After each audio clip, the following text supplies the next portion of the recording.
Kemudian bertanyalah Daud kepada Tuhan, katanya, "Apakah aku harus pergi ke salah satu kota di Yehuda?" Firman Tuhan kepadanya, "Pergilah." Lalu kata Daud, "Kemana aku pergi?" Firman-Nya, "Ke Hebron." Lalu pergilah Daud ke sana dengan kedua istrinya, Ahinoam, perempuan Yisrael, dan Abigail, bekas istri Nabal, orang Karmel itu. Juga Daud membawa serta orang-orangnya yang mengiringinya, masing-masing dengan rumah tangganya, dan menetaplah mereka di kota-kota Hebron. Kemudian datanglah orang-orang Yehuda, lalu mengurapi Daud di sana menjadi raja atas kaum Yehuda. Ketika kepada Daud diberitahukan bahwa orang-orang Yabes Gilead menguburkan Saul, maka Daud mengirim orang kepada orang-orang Yabes Gilead dengan pesan, "Diberkatilah kamu oleh Tuhan, karena kamu telah menunjukkan kasih-Mu kepada tuanmu Saul dengan menguburkannya. Oleh sebab itu, Tuhan kiranya menunjukkan kasih dan setianya kepadamu. Aku pun akan berbuat kebaikan yang sama kepadamu, karena kamu telah melakukan hal yang demikian. Kuatkanlah hatimu sekarang, dan jadilah orang-orang yang gagah perkasa. Sekalipun tuanmu Saul sudah mati, dan aku telah diurapi oleh kaum Yehuda menjadi raja atas mereka." Abner bin Ner, panglima Saul, telah mengambil Isi-Boset, anak Saul, dan membawanya ke Mahanaim, serta menjadikannya raja atas Gilead, atas orang Asyuri, atas Yisrael, atas Efraim, dan atas Benyamin, bahkan atas seluruh Israel. Isi-Boset bin Saul berumur 40 tahun pada waktu ia menjadi raja atas Israel, dan ia memerintah 2 tahun lamanya. Hanyalah kaum Yehuda yang mengikuti Daud. Dan lamanya Daud memerintah di Hebron atas kaum Yehuda adalah 7 tahun dan 6 bulan. Lalu Abner bin Ner dengan anak buah Isi-Boset bin Saul bergerak maju dari Mahanaim ke Gibeon. Juga Yoab anak Seruya dan anak buah Daud bergerak maju. Mereka saling bertemu di telaga Gibeon, lalu tinggal di sana, pihak yang satu di tepi telaga sebelah sini, dan pihak yang lain di tepi telaga sebelah sana. Berkatalah Abner kepada Yoab, "Biarlah orang-orang muda tampil dan mengadakan pertandingan di depan kita." Jawab Yoab, "Baik." Lalu tampillah mereka dan berjalan lewat dengan dihitung 12 orang dari suku Benyamin, dari Isi-Boset, anak Saul, dan 12 orang dari anak buah Daud. Kemudian mereka masing-masing menangkap kepala lawannya dan menikamkan pedangnya ke lambung lawannya, sehingga rebahlah mereka bersama-sama. Sebab itu tempat itu disebutkan orang Helkat Hazurim, letaknya dekat Gibeon. Pada hari itu pertempuran sangat hebat, dan Abner serta orang-orang Israel terpukul kalah oleh anak buah Daud. Ketiga anak laki-laki Seruya, yakni Yoab, Abisai, dan Asael ada di sana. Asael cepat larinya seperti kijang di padang. Asael mengejar Abner dan tidak menyimpang ke kanan atau ke kiri dalam membuntutinya. Lalu Abner berpaling ke belakang dan bertanya, "Engkaukah itu Asael?" Jawabnya, "Ya, aku." Kemudian berkatalah Abner kepadanya, "Menyimpanglah ke kiri atau ke kanan. Tangkaplah salah seorang dari orang-orang muda itu dan ambillah senjatanya." Tetapi Asael tidak mau berhenti membuntuti Abner. Berkatalah sekali lagi Abner kepada Asahel, "Berhentilah membuntuti aku. Apa aku harus memukul engkau sampai jatuh? Bagaimana aku dapat memandang muka Yoab, abangmu itu?" Tetapi Asahel menolak berhenti. Lalu Abner menusuk ke belakang ke perut Asahel dengan tombaknya, sehingga tombak itu menembus belakangnya. Dan rebahlah ia di sana dan mati di tempat itu juga. Semua orang yang datang ke tempat Asahel rebah dan mati itu berhenti di sana. Tetapi Yoab dan Abisai mengejar Abner.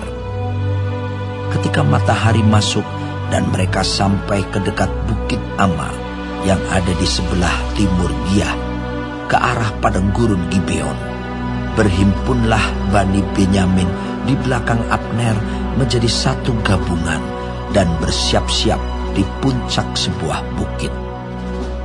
Berserulah Abner kepada Yoab, "Haruskah pedang makan terus-menerus?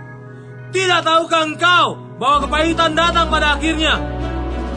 Berapa lama lagi engkau tidak mau mengatakan kepada rakyat itu supaya mereka berhenti memburu saudara-saudaranya?" Jawab Yoab, "Demi Allah yang hidup, sekiranya engkau berbicara tadi, maka tentulah sudah dari tadi pagi rakyat menarik diri dari memburu saudara-saudaranya." Lalu Yoab meniup sangkakala dan seluruh rakyat berhenti. Mereka tidak lagi mengejar orang Israel dan tidak berperang lagi. Semalam-malaman Abner dan orang-orangnya berjalan melalui Araba Yordan, menyeberangi sungai Yordan, berjalan terus hampir sepanjang siang, lalu sampai ke Mahanaim. Ketika Yoab berhenti memburu Abner dan menghimpunkan seluruh rakyat, ternyata 19 orang dari anak buah Daud hilang termasuk Asahel. Tetapi anak buah Daud menewaskan dari suku Benyamin, dari orang-orang Abner, 360 orang. Mereka mengangkat mayat Asahel dan menguburkannya di dalam kubur ayahnya yang di Betlehem. Kemudian berjalanlah Yoab dan orang-orangnya semalam-malaman itu dan sampai ke Hebron ketika hari sudah terang.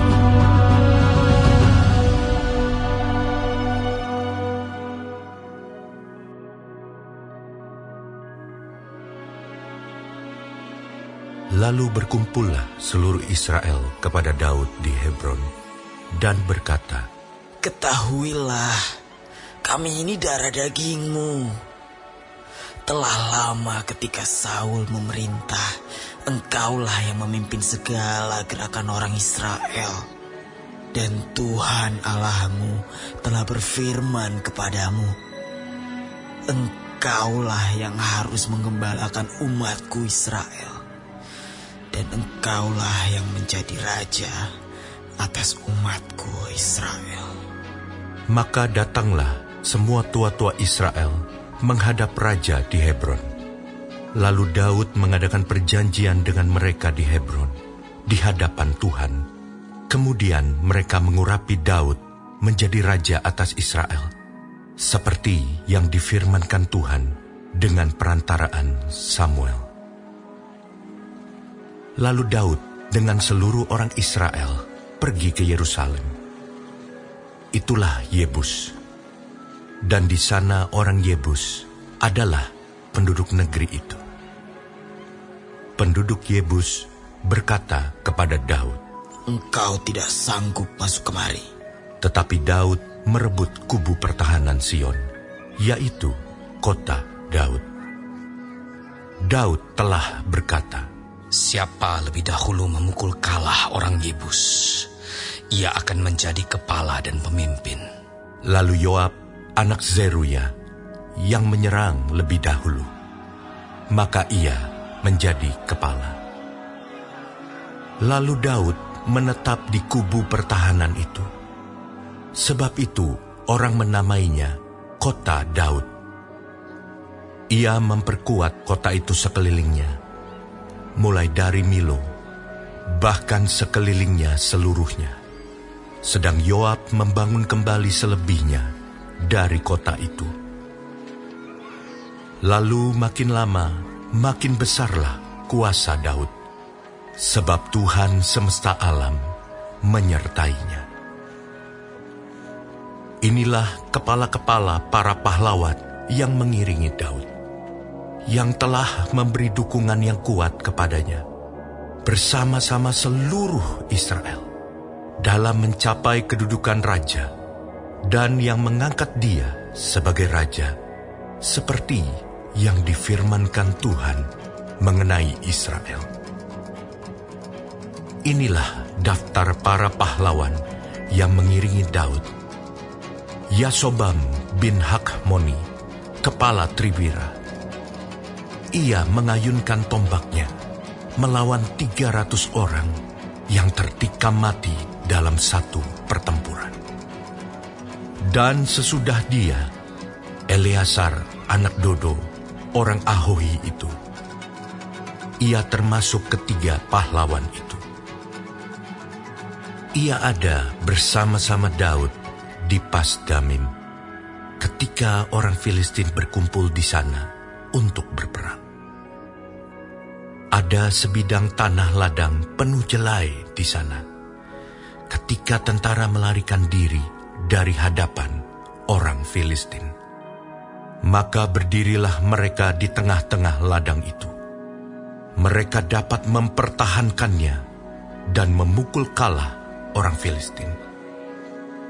Demikianlah diberikan Tuhan kemenangan yang besar. Sekali datanglah 3 orang dari ke-30 kepala ke Gunung Batu, mendapatkan Daud dekat Gua Adulam. Sedang tentara orang Filistin berkemah di lembah Refaim. Pada waktu itu, Daud ada di dalam kubu gunung, dan pasukan pendudukan orang Filistin pada waktu itu ada di Betlehem.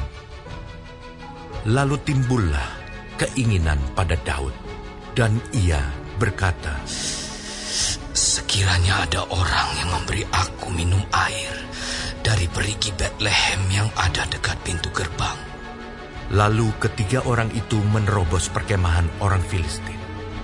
Mereka menimba air dari perigi Betlehem yang ada dekat pintu gerbang, mengangkatnya dan membawanya kepada Daud. Tetapi Daud tidak mau meminumnya, melainkan mempersembahkannya sebagai korban curahan kepada Tuhan. Katanya, "Jauhlah daripadaku ya Allah, untuk berbuat demikian. Patutkah aku meminum darah taruhan nyawa orang-orang ini? Sebab dengan mempertaruhkan nyawanya, mereka membawanya." Dan tidak mau ia meminumnya. Itulah yang dilakukan ketiga pahlawan itu. Abisai, adik Yoab, dialah kepala ke-30 orang itu. Dan dialah yang mengayunkan tombaknya melawan 300 orang yang mati ditikamnya. Ia mendapat nama di antara ke-30 orang itu. Di antara ke-30 orang itu, ia paling dihormati. Memang ia menjadi pemimpin mereka, tetapi ia tidak dapat menyamai Triwira itu. Selanjutnya Benaya bin Yoyada, anak seorang yang gagah perkasa, yang besar jasanya, yang berasal dari Kabzeel. Ia menewaskan kedua pahlawan besar dari Moab. Juga pernah ia turun ke dalam lubang dan membunuh seekor singa pada suatu hari bersalju. Pula ia membunuh seorang Mesir, seorang yang tinggi perawakannya, 5 hasta tingginya. Di tangan orang Mesir itu ada tombak seperti pesa tukang tenun, tetapi ia mendatanginya dengan tongkat, merampas tombak itu dari tangan orang Mesir itu, lalu membunuh orang itu dengan tombaknya sendiri. Itulah yang diperbuat Benaya bin Yoyada. Ia mendapat nama di antara ke-30 pahlawan itu. Sesungguhnya di antara ke-30 orang itu, ia paling dihormati. Tetapi ia tidak dapat menyamai Triwira. Dan Daud mengangkat dia mengepalai pengawalnya. Pahlawan-pahlawan yang gagah perkasa ialah juga Asael, saudara Yoab. Selanjutnya Elhanan bin Dodo dari Betlehem, Samot orang Harod, Heles orang Peloni, Ira anak Ikes orang Tekoa, Abiezer orang Anatot, Sibkai orang Husa, Ilai orang Ahohi, Maharai orang Netofa, Helet bin Baana orang Netofa, Itai bin Ribai dari Gibea orang Benyamin, Benaya orang Piraton, Hurai dari lembah-lembah Gaas, Abiel orang Bet Araba, Asmawet orang Bahurim, Eliahba orang Saalbon, Hashem orang Gizon, Yonatan bin Sage orang Harari, Ahiam bin Sakar orang Harari, Elifal bin Ur, Hefer orang Mekerati, Ahia orang Peloni, Hesro orang Karmel, Naarai bin Esbai, Yoel saudara Natan, Miphar bin Hagri, Selek orang Amon, Naharai orang Beerot, pembawa senjata Yoab, anak Zeruya, Ira orang Yetri, Gareb orang Yetri, Uria orang Het, Zabat bin Ahlai, Adina anak Sisa orang Ruben, kepala orang-orang Ruben dan beserta dia ada 30 orang.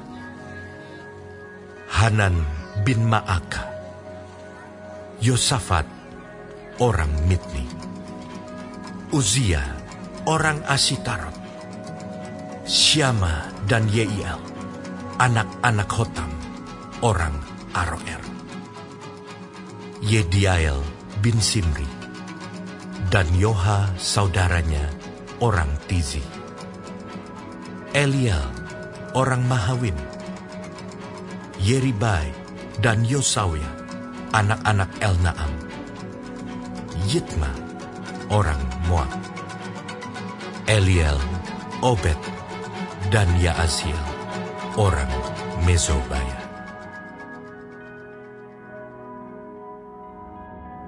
Nyanyian pengajaran Daud ketika ia ada di dalam gua, suatu doa. Dengan nyaring aku berseru-seru kepada Tuhan. Dengan nyaring aku memohon kepada Tuhan. Aku mencurahkan keluhanku kehadapannya.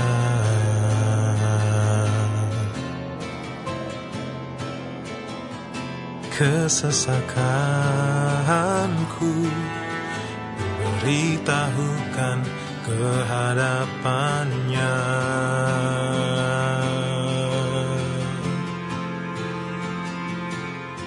Ketika semangatku lemah lesu di dalam diriku, Engkaulah yang mengetahui jalanku.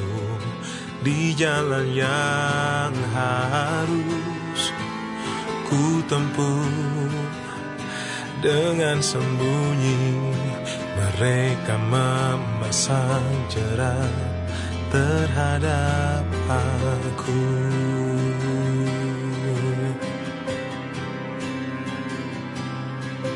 Pandanglah ke kanan dan lihatlah, tidak ada seorang pun yang menghiraukan aku.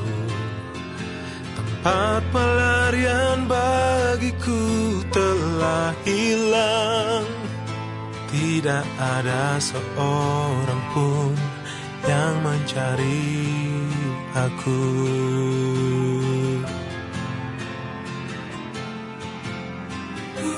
Aku berseru-seru kepadamu, ya Tuhan. Kataku, Engkaulah tempat perlindunganku, bagianku di negeri orang-orang hidup. Perhatikanlah teriakku, sebab aku telah menjadi sangat lemah.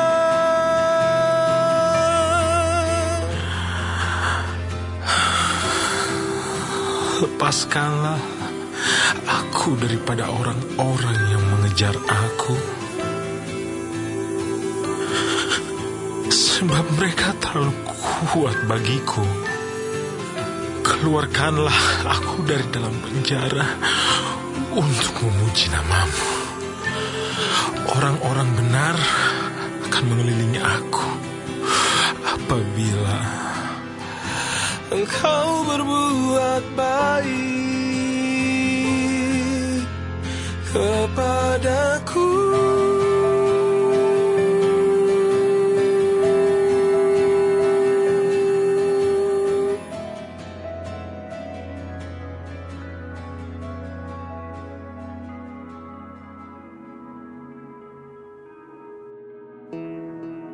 Pada masa itu, sampailah berita-berita tentang Yesus kepada Herodes, raja wilayah. Lalu ia berkata kepada pegawai-pegawainya, "Inilah Yohanes Pembaptis. Ia sudah bangkit dari antara orang mati. Dan itulah sebabnya kuasa-kuasa itu bekerja di dalamnya." Sebab memang Herodes telah menyuruh menangkap Yohanes, membelenggunya dan memenjarakannya, berhubung dengan peristiwa Herodias, istri Filipus saudaranya. Karena Yohanes pernah menegurnya, katanya, "Tidak halal engkau mengambil Herodias." Herodes ingin membunuhnya, tetapi ia takut akan orang banyak yang memandang Yohanes sebagai nabi. Tetapi pada hari ulang tahun Herodes, menarilah anak perempuan Herodias di tengah-tengah mereka dan menyukakan hati Herodes, sehingga Herodes bersumpah akan memberikan kepadanya apa saja yang dimintanya. Maka setelah dihasut oleh ibunya, anak perempuan itu berkata, "Berikanlah aku di sini kepala Yohanes Pembaptis di sebuah talam." Lalu sedihlah hati raja. Tetapi karena sumpahnya dan karena tamu-tamunya, diperintahkannya juga untuk memberikannya. Disuruhnya memenggal kepala Yohanes di penjara. Dan kepala Yohanes itu pun dibawa orang di sebuah talam, lalu diberikan kepada gadis itu, dan ia membawanya kepada ibunya. Kemudian datanglah murid-murid Yohanes Pembaptis mengambil mayatnya dan menguburkannya. Lalu pergilah mereka memberitahukannya kepada Yesus. Setelah Yesus mendengar berita itu, menyingkirlah ia dari situ dan hendak mengasingkan diri dengan perahu ke tempat yang sunyi. Tetapi orang banyak mendengarnya dan mengikuti dia dengan mengambil jalan darat dari kota-kota mereka. Ketika Yesus mendarat, ia melihat orang banyak yang besar jumlahnya. Maka tergeraklah hatinya oleh belas kasihan kepada mereka, dan ia menyembuhkan mereka yang sakit. Menjelang malam, murid-muridnya datang kepadanya dan berkata, "Tempat ini sunyi, dan hari sudah mulai malam. Suruhlah orang banyak itu pergi, supaya mereka dapat membeli makanan di desa-desa." Tetapi Yesus berkata kepada mereka, "Tidak perlu mereka pergi. Kamu harus memberi mereka makan." Jawab mereka, "Yang ada pada kami di sini hanya 5 roti dan 2 ikan. Yesus berkata, "Bawalah kemari kepadaku." Lalu disuruhnya orang banyak itu duduk di rumput. Dan setelah diambilnya 5 roti dan 2 ikan itu, Yesus menengadah ke langit dan mengucap berkat, lalu memecah-mecahkan roti itu dan memberikannya kepada murid-muridnya. Lalu murid-muridnya membagi-bagikannya kepada orang banyak. Dan mereka semuanya makan sampai kenyang. Kemudian orang mengumpulkan potongan-potongan roti yang sisa, 12 bakul penuh. Yang ikut makan kira-kira 5.000 laki-laki, tidak termasuk perempuan dan anak-anak. Sesudah itu Yesus segera memerintahkan murid-muridnya naik ke perahu dan mendahuluinya ke seberang. Sementara itu ia menyuruh orang banyak pulang. Dan setelah orang banyak itu disuruhnya pulang, Yesus naik ke atas bukit untuk berdoa seorang diri. Ketika hari sudah malam, ia sendirian di situ. Perahu murid-muridnya sudah beberapa mil jauhnya dari pantai dan diombang-ambingkan gelombang karena angin sakal. Kira-kira jam 3 malam, datanglah Yesus kepada mereka, berjalan di atas air. Ketika murid-muridnya melihat dia berjalan di atas air, mereka terkejut dan berseru, "Itu hantu!" Lalu berteriak-teriak karena takut. Tetapi segera Yesus berkata kepada mereka, "Tenanglah, aku ini, jangan takut." Lalu Petrus berseru dan menjawab dia, "Tuhan, apabila Engkau itu, suruhlah aku datang kepadamu berjalan di atas air." Kata Yesus, "Datanglah." Maka Petrus turun dari perahu dan berjalan di atas air mendapatkan Yesus. Tetapi ketika dirasanya tiupan angin, takutlah ia dan mulai tenggelam. Lalu berteriak, "Tuhan, tolong aku!"